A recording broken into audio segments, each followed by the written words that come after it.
When Matt went out to shoot with Don at the butterfly garden, they also stopped at a small lookout area hidden away from the industrial section of Ridgefield Park, where you can actually see nesting bald eagles.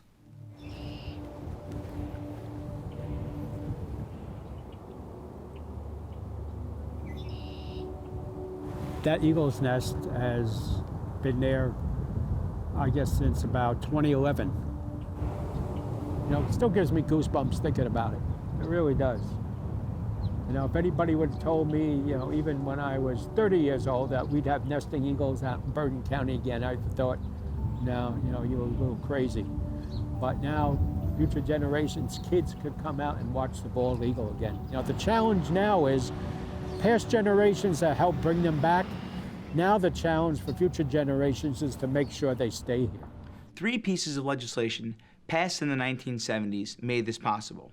The Clean Water Act helped bring back their food source. The Endangered Species Act empowered our state government to actively protect and reintroduce the bald eagles. And finally, banning the pesticide DDT made it possible for the bald eagles to reproduce. Long story short, people took action, and now we get to enjoy places like DeCourt Park, and we can watch bald eagles flying over Overpeck Creek.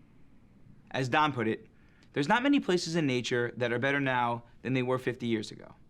But the Meadowlands is truly an incredible success story that would have been unimaginable to New Jerseyans half a century ago. This work is never over. There are new threats to our environment. After DDT was banned, chemical companies began to introduce a new class of neurotoxins called neonicotinoids.